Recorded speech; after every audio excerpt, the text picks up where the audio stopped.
Tumbudde mikwano jange Ambassador Sally nkomyewo nera teziwune bampita muzukulu wa Mugema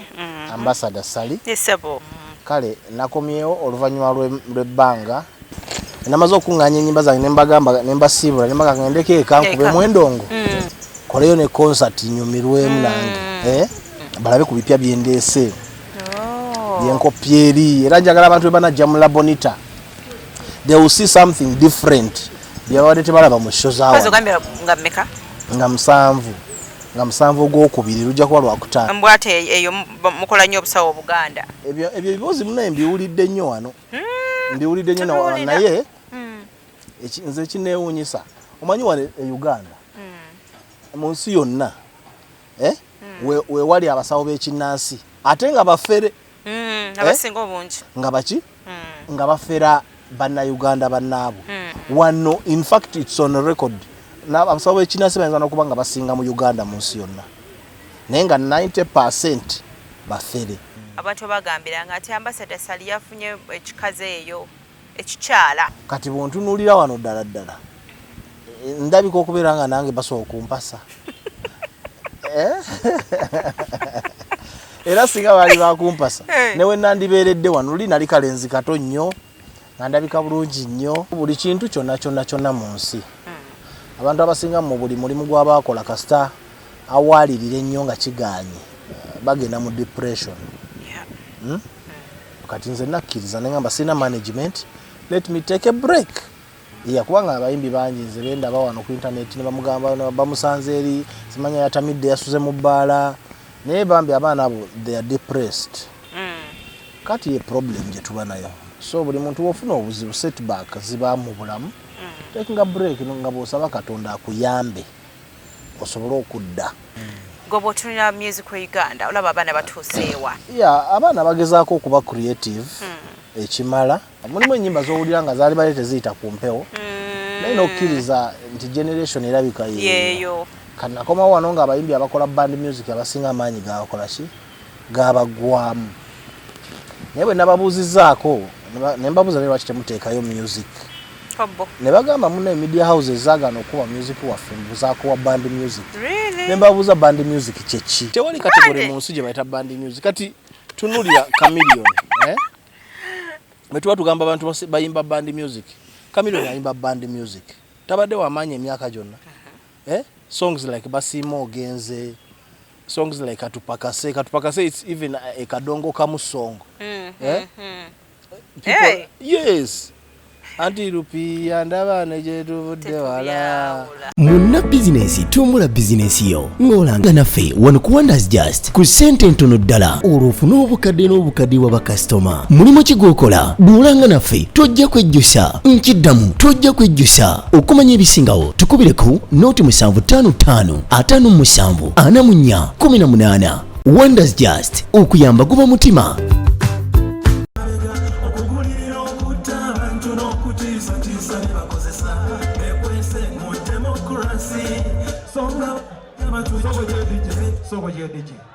Banange bampita muzukulu wa Mugema Ambassador olwaleero sinze kuyimba naye nzize beebaza mwebale kuwagira the new generation emyaka 8 gye mmaze nga siri wano nsanze abaana bonna nga bakabakobaga ejjadda era nga namwe muze okubavimbisa nkwaniriza nnyo omulungi atulaba nga bulijjo nze Nassali kakano nno omulundi guno tuze n'omuyimbi yali yabula amawulire agasembayo oba okumulyako kakatono simanyi nabiwulira buulizi mbu byali byambu mbu Ambassador Sally yafuna kishuga mami South Africa banange kyamutwala kyamutaka musere nekimu kya Uganda paka eyo gye yali kale no bwetyo twabadde tuli awo nga tomuyimbi alabikako ne tugamba ye abaffe kikyo ki omwana yakoze atya ono yalemereddwawo okola bye yateekeddwa okukola yakooye Bulaaya nagamba kanzireka ye abaffe ebyomuziki byo biri bitya yensonga no lunaku lwaleero lwaki tumuleese wano eno ayongere okutubuulira obulamu engeri gye butambuddemu okuva kayimba akanyumira ennyo abantu tetumanyi kituufu ki kibadde mu bulamu bwe agenda kubanga abitubuulira nsuubira programu enagwerako ng'oyongedde okutegeera ebyambo ng'obitegedde bulungi naki kyali olunaku olwaleero naki kyateekateeka naki kyasazeewo kubanga ate atambuza mu bulamu bwe omwami Ambassador Sally wangi nyawo nsanyusa okulaba kale nange nsanyusa okusinkana mwannyinazi lwakuba otandikidde mu kunsalako bigambo era ngambye embunze njogedde bye nawulira ne ngamba owange omuntu wange tebayongera okubimusalako nga tasobola okujja n'atubuulira kyekiriwo tumbudde mikwano gyange Ambassador Sally nkomyewo neera teziwuune bampita muzukulu wa Mugema Ambassador Sally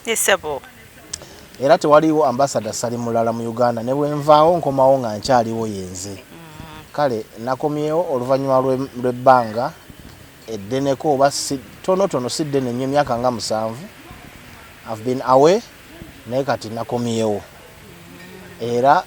ngenda kutandikira we nakoma. Okay. Kati Ambassador lino byajja litya? Ambassador? Ambassador lyaveeyo ku ssomero. Ku ssomero eyo wabeeranga ebya interclasses, interhouses, mizannyo, kuyimba, kola ki. So I used to participate in everything. School choir nga nze wuuyo, tiimu y'emisinde nga nze wuuyo, kulwanirira class yange, house yange. So I used to participate in everything, even netball. Kati ne batuuka ewakalubye nga bagamba muleete Ambassador n'okubaka akumanyi. Oyo Ambassador waffe in everything you can do, you can represent. So when natandika okuyimba nga noonya stage name nenzijukira, at school they used to call me Ambassador. So I used it. Era nerinkolera. Bw'ova mu ssomero otandika okuyimba njagala ompe ku lugendo lwawo. Bwe nava mu ssomero kubanga okuyimbako nayimbanga kuva buto. Naye okuyimba kuno okuli commercial. Nakutandika mu 2006. 2006 ne album yange yasooka. Album baali bagita Siteredde. Kwaliko ennyimbo olwo eno gyendi siteredde kyokka mwana gwe wankuba ddolera naye naawe esaasira. Akayimba ako kwaliko ennyimba nga Katonda gwe yawa ne bwologa bikuddira ne wejjusa ssebo. So that was my first album. Abitex yasooka ogifulumya. Then Big Production najja naye n'agikansa ate negende wa Big Production. So yeah, it sold so much. Era nenfunirawo introduction to that first album. Omuziki we nagutandikira mpola mpola. Ani yawanika oluyimba olwo saasira oba siteredde simanyi bwe mundu yita? I write my music. Ennyimba zange singa nziwandiika. Nziwandiika because ekitone nkirina. So kati nakati ennyimba zange nziwandiika. When nziyagalira okuyimba seetagisa kunoonya muntu yenna kunnyambako. Because nsobola okuyimba okuwandiika music sometimes by imagination, by real life. Okitegeera kulaba bintu ebiri awo n'owandiika n'oyimba. So music wange muwandiika. Kati gye natandikira nempita mu lugendo luwanvuko paka we nafulumamukko. Abantu bannyonnyola olugendo olwo luwanvuko. Bantu bongera okutegera ebintu bino because album bwe yavaako 2008 awo nakola album endala. Bali bagita olimba bali bagita Enseera mu Zabusungu. Enseera mu Zabusungu mbalabula mugirinnye mpola fitina n'empalana tubyewale kuba nkirabye bijja kutuddira. Album yaddako 2008 kwaliko ennyimba nga Awadi y'obufumbo. Tusooke ku luno Enseera mu Zabusungu. Ng'olwo osinzidde ku ki? Mwe tutambulira muno mu nsi tulaba ebintu bingi. Tulaba abantu abareactinga obubi mu mbeera mwe batalina kureactingira n'osanga omuntu n'osanga embeera ne bagamba kati nga bwe ebintu ebisinga byalaba kugataliiko nfuufu nti ono yakozebwa ati olw'okuba kino kyabadde bwe kino. Nolaba ng'omuntu nga reactinze bubi naye neyeerabira nti naye kennyini kyabatuusiza ku mulala kisobola omutuukako okitegeera kyegamba. Abalala bakitwala mu mbeera ya byabufuzi kubanga omuntu yaeditinga vidiyo eyo yateekamu clip gye siryerabira awo ne mugamba ogijjeewa nga mulimu Apollo Milton Obote we yagambira I am the custodian of your ballot. Kugamba omuntu ng'ali mu buyinza naye ng'alabira ddala alinga Katonda ng'alaba nga atalivaawo okitegedde kyenkulaga ne bakama baffe betukolera asobola okujja n'acunga omuntu awo mwezo na actinga nga malayika nga ye taberanga atuukiridde nnyo. So that was the theme kubanga nsagala nnyo kuyimba bintu byakucamuukiriza okitegedde kyegamba. That's the reason as why I'm still standing responsibly era wenkomeddewo wonna abantu badde banyaniriza media houses zonna because nina kyengattako ku music wa Uganda. Kyovala bankomyewo nga tebannaba kunnerabira nnyo kiri awo nga nina kale wentandikira because I used to sing sense yakati nenvaawo nenyambuka nenyimba enyimba endala bali babita album yaddako abagita kola kyosobola totya abantu aboogezi baleke agomadaala basekerera nnyato banensi saddingana mawulu yajja mu mukuto. Kati awo nawo kwaliko ennyimba ezagenderako then nga nkolako ne bandi ez'enjawulo mu biseera ebyo oluusi nga nkola tours nengendako ne Chameleon eyo mu Western eyo Masaka eyo nga Dick Production yatutegeka nakola ne Chameleon tours myaka ndooza ng'esatu 2009 10 11 then awo nenyingira bandi bali bagita GSS tawo nawandikira oluyimba lwe twayimbanga bandi balita Toka Kambeera. Yego wawandika Toka Kambeera? Yeah, I wrote it in just 10 to 15 minutes kuba ffena twaliwaawo nga mukama waffe atuyise tutegeka tugamba tutandise tutya bandi nembagamba no I have an idea tusobola okukolayo wano oluyimba netusportingamu abantu key factors nze waliwo omugenzi Aliawe ne Lady Mariam tindatine n'abaana abapya abaali bayimba obuki obulungi then nenkuŋŋanyawo abaana abalala bana netukola track awo ne Dr. Fizo nempandiika oluyimba olwo buli omu naafuna vaasi ye within 15 minutes. Toka Kambe totya bizibu byansi omanyi nafunyemu kirwadde weather changes totya bizibu byansi sigwe wetonda obwongo ky'obukooya kola nga bw'osaba eyakutonda yalina okukugabirira. Toka Kambeera sigwe wetonda obwongo ky'obukooya kola nga bw'osaba eyakutonda yalina okukugabirira. Kwe album nalinako oluyimba ne Maureen Nantume bali babitatu tebasekerera bakola tebinsanyusa era ne bandeeta enyiike nsitera kunyiiga okyeyita omulamu naawe weewo toyita naye bangi betulabye basekanga naye lwabalya olwo nalwo olujjukira of course nkugambye mpandiika mu music wange nawe njagalidde then waliwo n'olulala nakola ne Lady Mariam tetwalulanga nnyo nnyo bali babita Ntuuse Gye Ndaga. It was a love song.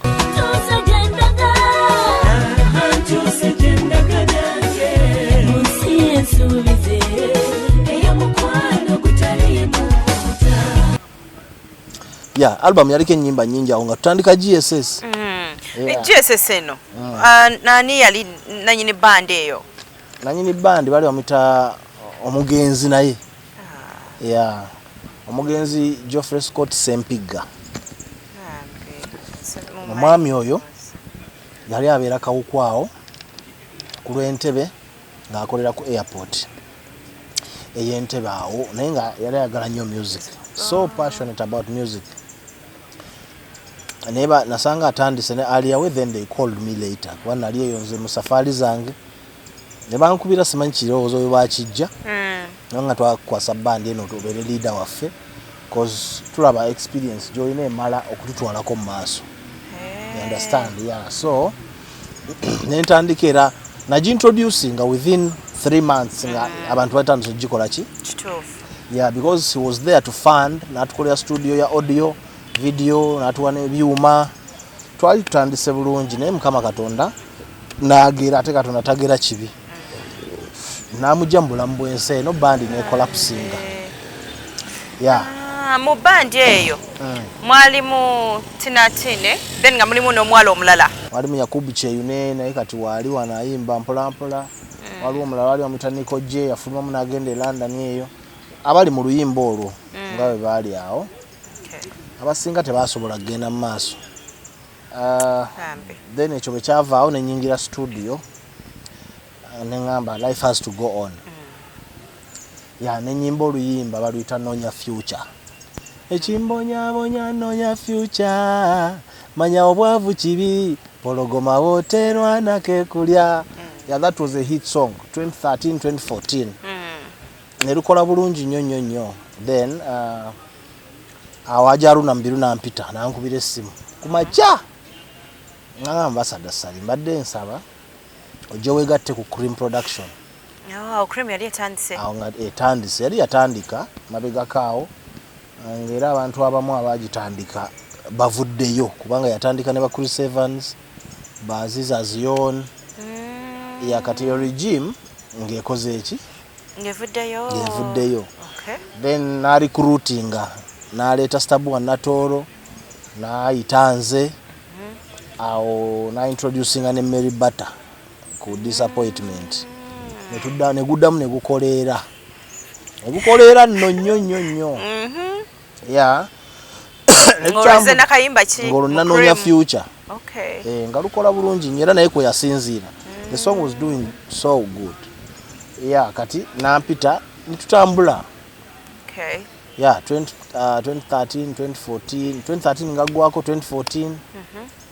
2015 awo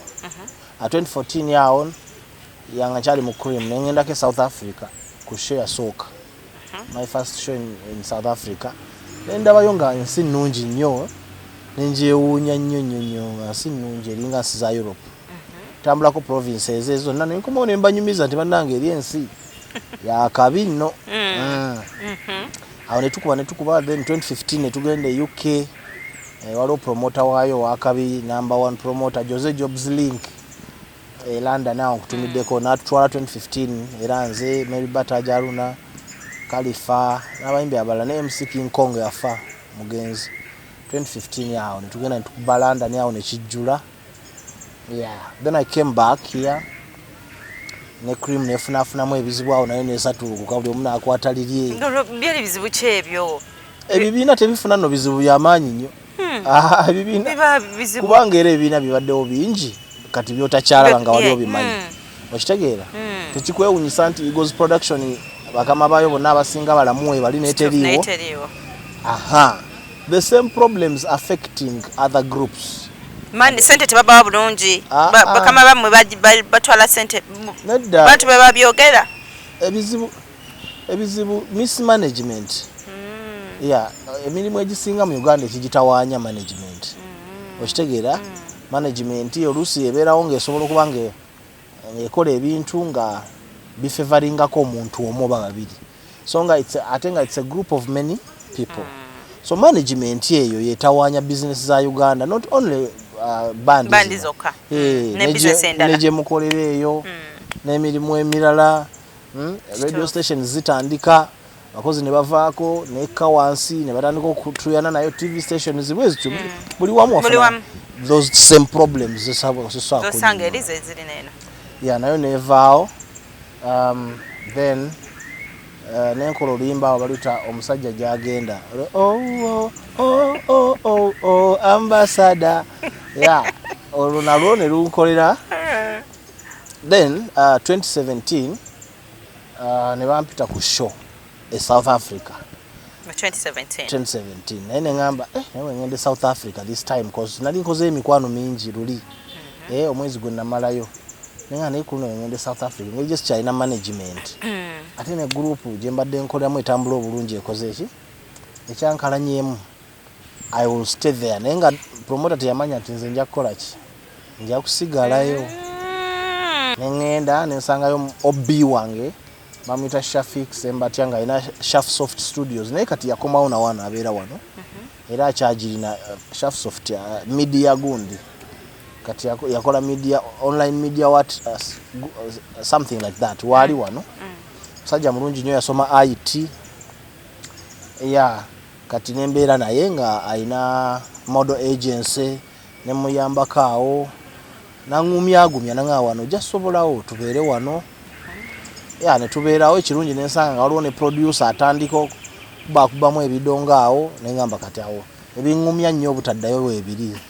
mpulira nga jala kuyimbamu nga ngenda mu studio nga nyimbamu wali otidde nti otyamu of course ensi mpya oba ozeeyo mu nasale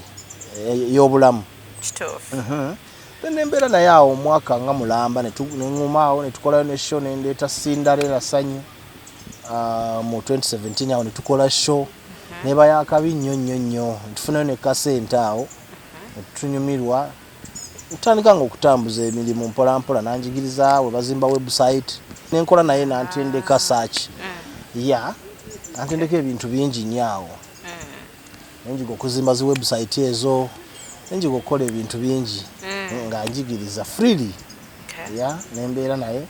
then after nenetongola nemuleka naye nasigala yeka nange nenkola ebyange mpolampola nokola byebimu byowavana ebyakuyigizibwa eno eri nsi eri digital nnyo ensi eri digital nnyo abeetaaga services bangi nga naye tabasobola bamalawo okitegeera kati nange nenetongola nembeera nzekka tandika okurecordinga music wange mpolampola naye nga simulirizinga lwenfunamuko because olwokuba nti tukyakola music on a local scene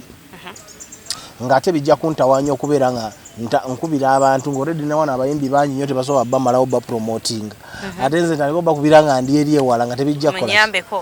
nga tebijja kukola nengamba let me be patient mbeere wano for some time I refresh, I rebrand, I restart again.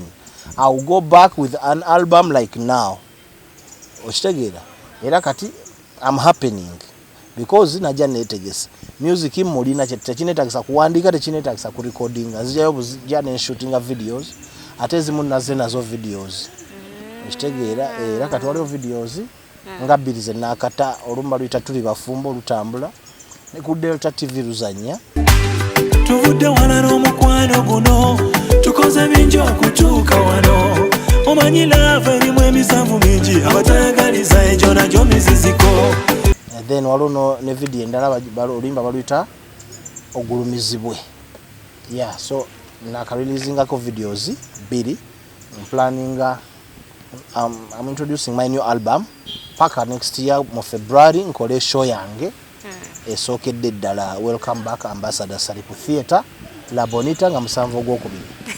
Okay, kasibentu munango mutegeera bulungi yonna kugamba atuyisaayo twongere okumutegeera oyongere okumutegeera lwaki tuve mu byambu oba mutegeera Ambassador wanje bwe watuuka omukwano gwo tugambye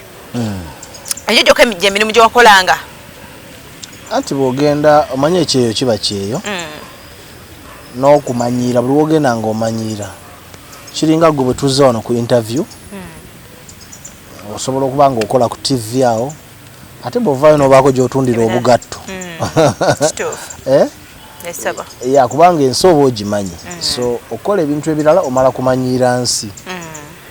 kannange bwe namanyiira nembeera free nenfuluma out there nkole ku mikwano emirala ne bandaga ku business enki endala nga ate nagendera nina ideas kubanga nze nalimu olu business yadde nga ndi muyimbi kitegeera kubanga ne wano wenyini before kuyimba nali manyinyi ebintu bya kanika ebyo kanika motoka spare parts biki so nga nyina okuconnectinga n'abantu abadiringira mu side eyo ntandike deal ezo nazo nsobola okunganya kasente mbeerewo ng'omuntu so nagattako nagenda ngattako ebintu ebirala kubanga ekyeyo kiba kyeyo ekijja kyonna ekyokukola nga tekirumya muntu okikola as long as ofunamu akasente akakola ki akayingira abantu bangi nnyo abagenda nga alina omulimu oluusi namusomesa oba musawo ddala abantu abeera mu Europe eyo naye ate ku weekend n'avuga emmotoka n'agenda n'alongoosa ekizimbe ne bamuwa ssente endala, that extra cash. So nagattagattako ebintu ebiki ebirala to survive okubeerayo emyaka gino 7 nga nsobola okulivinga obulamu obulungi. Yeah. Omwezi gwo gwasooka sooka mbulyemukko olunaku ne tuli waka lunaku olwokubiri banange ddala ndayika navudde Uganda byaddala olwokusatu. Kati nze kenyini natekinze decision before nga sinagenda naye nga ate ngambo oba kati byaddala ndi wano kati nga ntuulaawo nendowooza nnyo omutwe gannuma nnyo by the way emyezi egyasooka ng'ebiri nga buli kaseera omutwe guba gunnuma. Kati nakolakola ne ntuuka ekiseera nenkola ne band bagiyita the classic vibes band nenfunaawo bannayuganda abaali bakola mu church nenkwatagana nabo omu akuba keyboard producer wange tugattagattako awo abanigeria abazimbabwe aba south africa nenkola rehearsal nenkola concert yange yasooka 2019 era naleeta Aziz concept olwokuba yali ya live band nenta Aziz kyali wange bakuba ne guitar yaba ne bampagira then nengenda maaso bwentyo yaddako nenanga Chosen Becky Nassan Nduga. Then last year nga planning okudda nakoze concert era naleeta Lydia Jasmine. So mbadde nkola kanegattibwako ne bakyali bange abalala Bire Kasodde, Edison Kasasa bonandi nabo wali kati binyuma. Nendako Bire Kasodde ali eyo. Bulijjo munoonya. Mukulu waffe. Mukulu waffe. Jo yawezezza emyaka 5. Kasodde wange. Edison ali eyo. Yawezezza emyaka 5 na celebratinga bambi Uncle Bire jali kati tolaba nti ebintu binyuma kati bikunyumira kati binyumira mwawo kati namaze okunganya ennyimba zange nembagamba nembasiibula nembaga ngendeko eka nkube mwendongo ndabe ne kubeewaka koleyo ne concert nyumirwemu nange nyimbire ku bawagizi bange abeewaka balabe ku bipya byendeese yenkopyeri era njagala abantu banajja mu Labonita they will see something different byawade tebalaba mu show zaawo nga 7 gwokubiri lujja kuba lwakutaano then nga 8 wali ku Buddu Gardens MPG then nga 9 ku Zavi Pataya wali wa Mitanda gwakubiri so kati album yange nte nyimba abantu bajja kuba bazitegedde then tulange mpolampola bajje balabe naye mbasuubiza show gye batalabangako datadde awantu wali packed bulungi sobola bakolera show nga show si manya abantu bakola launch oba concert ate ne bakola ngere bakola show zetukola eno mu bikaali nga there is nothing new okitegeera so yangezeeko abantu bakolera show nga nnungi nnyo ng'enyuma okulabako gwe watwala Hassan Nduga naye yali abuze twawulira bamukwata South Africa simanyi byali bitya nedda oba yalegenza okukola obusawo Buganda. Hassan Nduga yajja ku show yaggwa jjukira eri yalinayo baganda be n'agenda okulaba ku baganda be alina baganda be abamu babeera eno omu abeera eno Johannesburg abalala babeera eri mu province ndala Durban. Omanyi South Africa nnene nnyo waliwo ne wosobola okubeerera mu nnyonyi for 2 hours nga tonnatuuka gy'olaga kuva Johannesburg paka Cape Town it's 2 hours. Then yali agenze mu province ndala eri KwaZulu Natal town city bagita Durban ndoza yerabira passport ye na ate wa sister we ya Johannesburg ndoza ne bamukwata mu ku road block okitegeera yene byali byangungu era naavaayo nga bitegeerekeka naavaayo n'akomawo tewaliwo kyamaanyi nnyo ne bamustoppinga nga passport yagyerabidde side eno yes awo ne bagireeta ne bamusortinga out n'akomawo ewaka mbwekito bwekyali twali tugambye omwana ate yagenza okukola obusawo omwana bakutte mukwate mbwate eyo mukola nnyo obusawo Buganda obusawo Buganda butya bali eyo mu South Africa bafula amaloboozi bakola batya ate osobola okukola obusawo Buganda e South Africa babitugamba simanyi gwe abaddeyo obusawo Buganda oba obusawo bw'ekinnansi ebimu naye obusawo bwa kinnansi Abaganda mweyagaliza Abaganda tweyagaliza mweyagaliza nnyo oli abeera nalaba nagambye South Africa zino enkoko ziri eri nezitali zino zebalunda nagamba tusale kweza eŋŋanda zebalundira ewaka neŋŋamba Abaganda ndooza abantu tebaba batukyawe ennyo simanyi buli kintu kiganda wasa. Anyway, abasawo abekinnansi eri babayita basangoma. Ekigambo kya Luzulu kitegeeza busawo bwa kinnansi. Naye ebyo ebibuuzi munaye mbiwulidde nnyo wano. Mbiwulidde nnyo wano naye nze kineewuunyisa. Omanyi wano e Uganda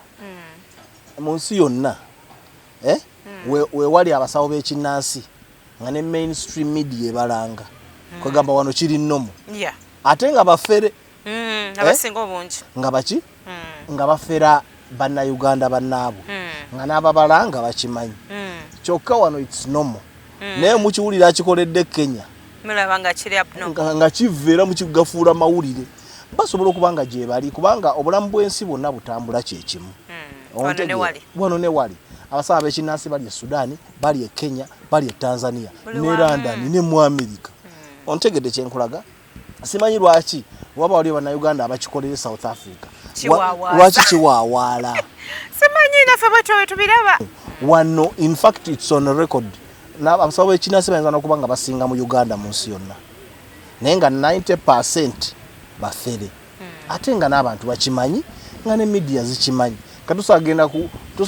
SABC South Africa n'ogirangisako musawo wa kinnansi nga wano zi radio biziranga so kitegeeza eri batono nnyo baba babikolera neeyo wala mu nkukutu naye wano wo mwakitwala nti wano kiri nnomo bo tebalina mutawaana okitegedde kyegamba sibawolereza nejja sineebuuza bwebuuza lwaki buli ajja wana buli muntu ava e South Africa mbiraba nnyo ku internet lwaki abantu bamubuuza nnyo ekintu ekyo okitegedde on research singa bannamawulire mutambula first of all kubanga bwe buvunaanyizibwa kutambula mawulire olina okukola ki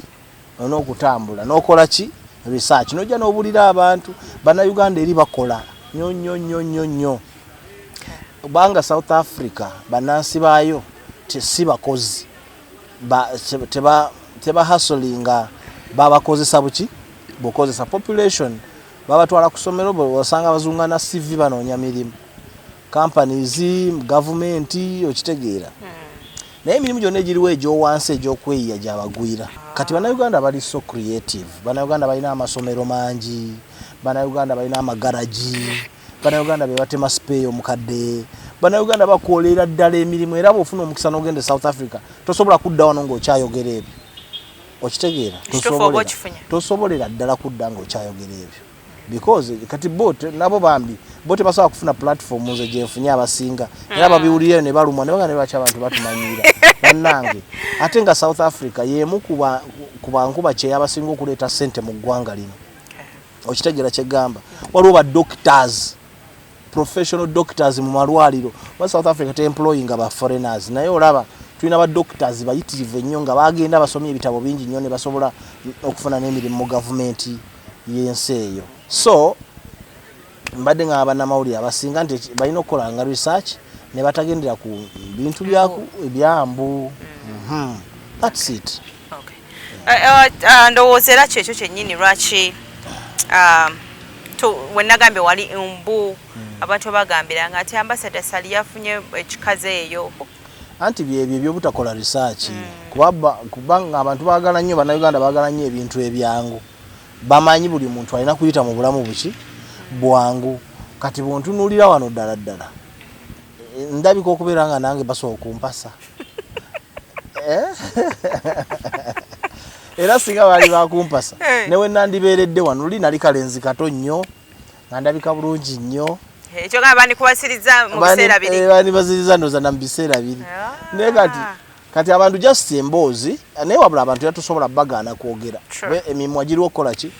ate era omuntu ne waba talina ansa wano mu Uganda ate kati twafuna social media ffe balooya ffe balamuzi buli kimu tukimalira wano ku social media ffe ba MP ffe buli kimu wano ku app zino so tobadde nya bambi naye oba ofunye omukisa okubannyonnyola obanyonnyola nobagamba naye kyemwogera kikyamu people are there hustling struggling working very hard bwawateekateeka okugamba nti banaye kuno wengenda sigenda kudda wali already olina family wano abaana bange webali saabalinawo bwezi webali naye sayina omukyala kyova akyanyanguyira okubeerayo ate lyankubirako ngamba owaaye ate lwaki todda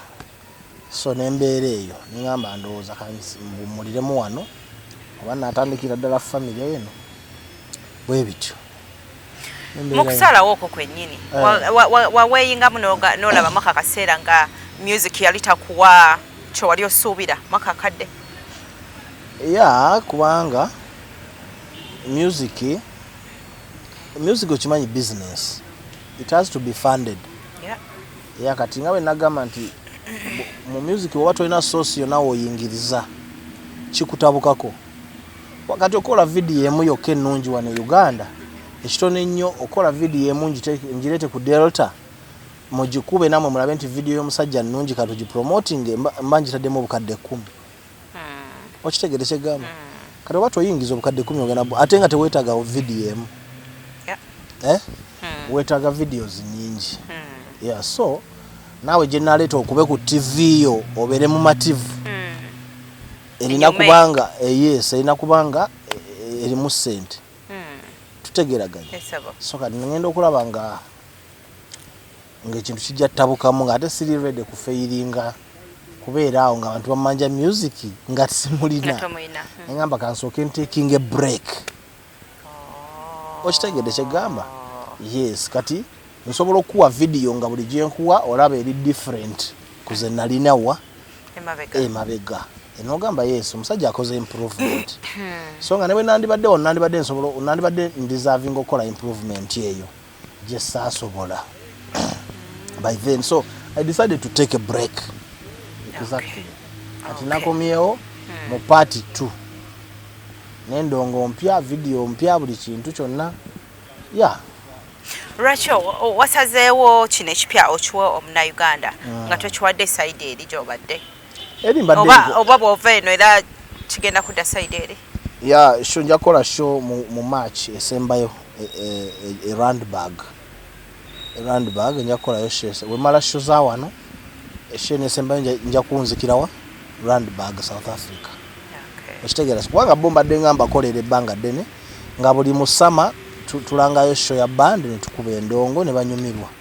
every year I've been performing ekitegeera so kati era nja kikola we nabanzirayo nja bawayo show esembayo naye kati sijja kulwangayo nnyo nja kubeera nga ngenda nga bwenzija nti kubanga wakati wamanyira biki byojjukira nti mutuufu kino na kino ate byo byali binsuseeyo kati anti oba otuuka mu nsi ziriye environment yoke kuba entiisa kubanga ekisookera ddala entambula ebanzibwa eri teri boda either nga olina wa wakuvugamuko nga alina emmotoka oba nga ogenda kukozesa Uber, Taxify, Bolt all the time your request ne bakusanga oli ne bakutwala ku address gy'olaga your request ne bakujja oli ne bakuzza ku address gy'olaga okitegeera taxi zeri banansi babe bazisobola za kusimba line teziriko kulwana kye nalabayo eri people are very organized bazimba line neva kuno paka eri teri yalwana challenge eyo tunulira ensi nga buli kimu kikutiisa akafiya kabeera mwako nogamba ngenda bikola ntya then ekyo bwe kiggwa nolowoozamu kati ngenda tutandikirawa okitegeera bwe bityo naye nga ekirungi nze waliwo abaŋŋumya agamba nedda tofaayo ojja kumalako okitegeera era nemmalako nembeerayo bulungi nnyo paka kati kitegeeza wawasa anti kati bwoba onobeera avunaanyizibwa osooka n'ofunayo awo omuntu n'abeera mukwano gwo nembeera naye kati wafuna mukwano gwo nafunayo kyali wange mbeera naye munnansi si munnauganda paka we nasobodde okuma mukama nanyamba nenkomawo nga bwe nagenda nga siriko kamogo mu kaseera kewagenderamu ako still golowooza nti bwe wandibadde ofunyeyo abantu abakufaanana bayimbi banno ng'oli era agezezzaako oli awo nga bikalubamu of course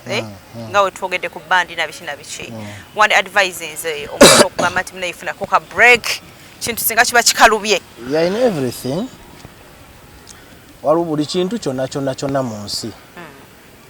bwekisika ennyo n'olaba nga kituusa okusika ate kubanga abantu abasinga mu buli mulimu gw'abaakola kasita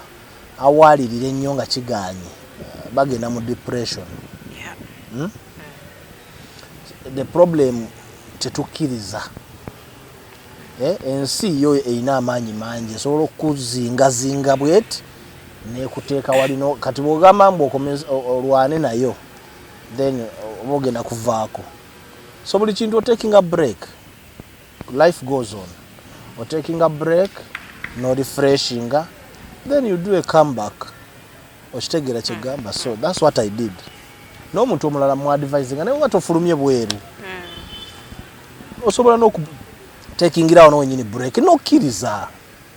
abasinga tebakkiriza bwe buzibu bwabwe exactly kati ekizibu tutambulira mu dinayo buli kaseera tambulira mu dinayo kati nze nakkiriza ne ngamba sina management let me take a break okitegedde kubanga abayimbi bangi nze bendaba wano ku internet ne bamugamba bamusanze eri simanya yatamidde yasuze mu bbaala naye bambi abaana abo they are depressed obulamu bwabakala ekizibu obeera wano e Uganda nga wayimba olina erinnya ddene nnyo naye nga terikola ssente erinnya nerisinga omuntu buli woyita bakubanja akapya kaliwa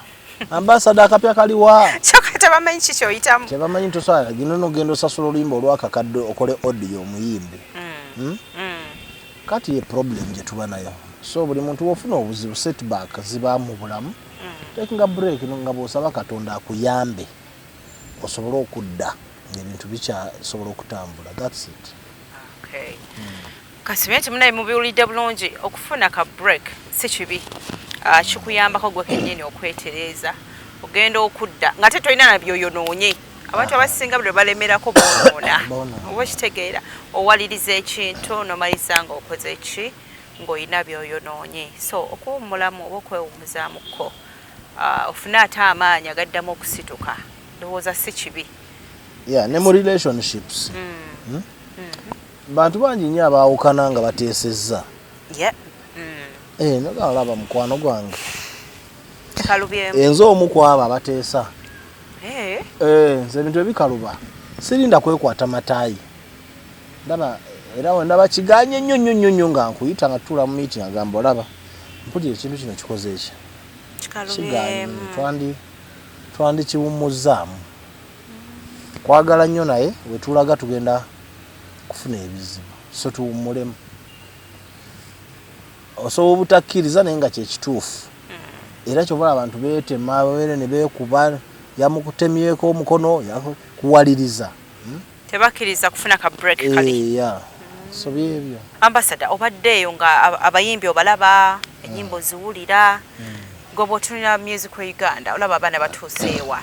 abaana bagezaako okuba creative ekimala mulimu n'abayimba nga bonoona industry nga bweri mulimu ennyimba z'owulira nga zaali bale teziyita ku mpewo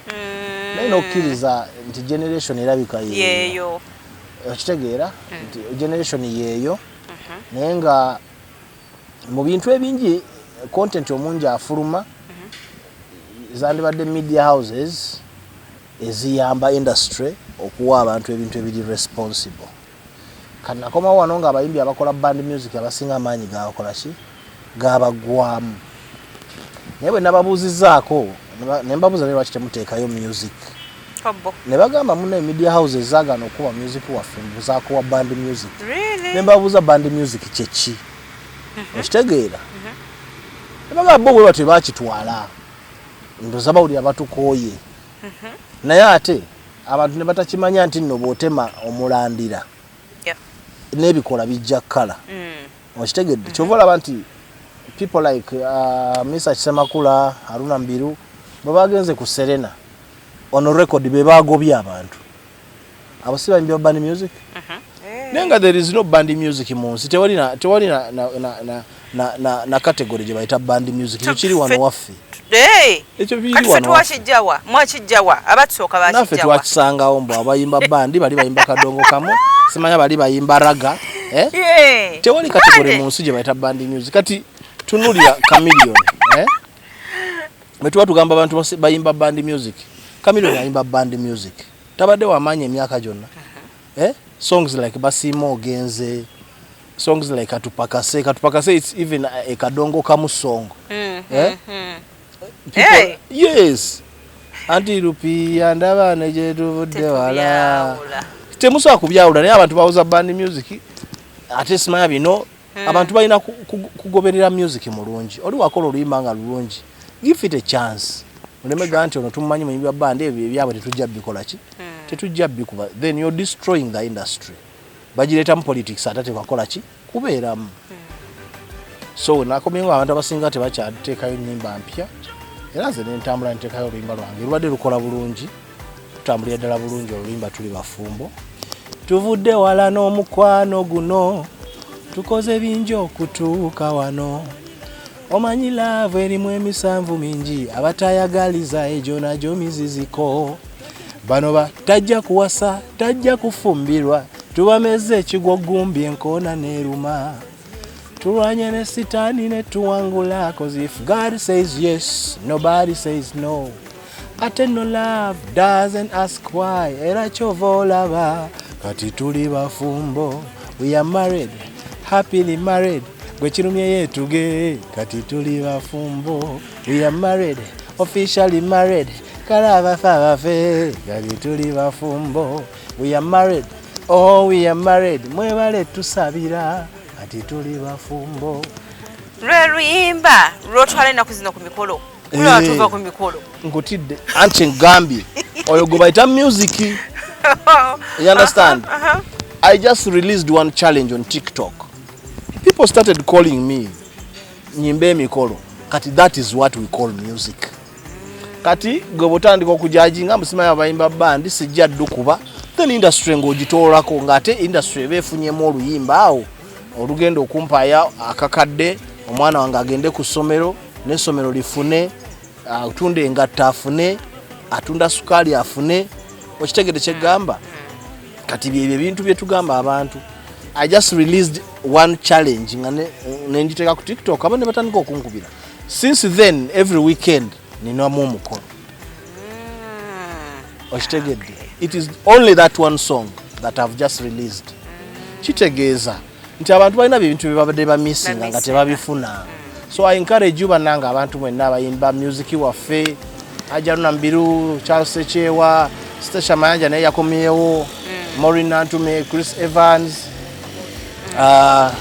bana bangi nnyo ne bana abaana abato bonna abali mu The New Eagles abo Sasha Brighton ba Bettina Namukasa abo ba Alisha Busulu abani bonna I encourage you to release music bannange music waffe y'omutuufu atandikirwako abalala ne bayimba okitegeera so n'abaana abalala bakoze bulungi abaana eyo waggulu abakola music wa urban local n'abaana bangi abakola obulungi eyo so mbona mba congratulating abeebale kugattako bwe watuuka wano kyekyasinga okusanyusa olunaku lwennyini lw'okomawo eka of course I was excited to be home for the first time wange waka ne wabaawo ebizibu bitya wasigala waka that's the first thing ekyokubiri bwe natuuka ku media houses abantu bansanyukira nnyo nga buli wennyingira bwe nayingira ku CBS awo buli omu naakuba endulu banagamba sanesani people remember me nengenda ku Simba nengenda ku Beat FM nengenda ku Super everybody was so excited to see me to welcome me back and when I gave them my song they liked the song that's the chance I got nti buli oluyimba lwokka lwe nasooka obbawa they liked it okitegeera era mbeebaza bannange media houses mwenna munyambyeko okuba oluyimba lwange mu lukuba abantu balutegerere ddala bulungi nsobole okutuuka ku show nga nawo playlist empya gye nsobola okuyimbira abantu neme kuyimba nkadde zokka okitegeera so kyansanyusa nnyo bambi ate newe mpitako mu bantu eyo wansi nga bakyanzijukira ono Ambassador Sally tokyuka munange bannange wabulira wa biki so I was so happy kubanga nti abantu bakyanzijukira. It's a blessing. Okay. Atwenza tweyanzege ndowooza olugondero munange oluwidde bulungi si byangu bintu bigana wummulamu oba kitegeera Katonda naye abako kyakuteekerateekera ate ekipya oba oliawo mu ngeri emu oba ki oba endala bwelutyo nno olugendo lwe bwe lubadde weyatandikira okuyemba wano n'okusalawo okuvaawo atambulemuko ate weewaawo Mukama yamusobozesa okuba ng'akola ki ng'akomawo bulungi ate n'akomawo nga yeeteeseteese okubaako kyakuwa gwe omuwagizi we bw'atyo Ambassador Sally bw'abadde nze Nassali Simon ku kamera atakomya mpeera kome beere bulungi. Thank you for supporting Wonders Just. May the good Lord bless you abundantly. Subscribe, share and hit that bell for more truth videos. Munna bizinesi tumbula bizinesi yo ng'olanga naffe wano ku Wonders Just ku ssente ntono ddala olw'ofuna obukadde n'obukaddiwa bakasitoma. Mulimu ki gw'okola? Duulanga naffe tojja kwejjusa nkiddamu tojja kwejjusa okumanya ebisingawo tukubire ku nooti 755 57 44 18. Wonders Just okuyamba guba mutima.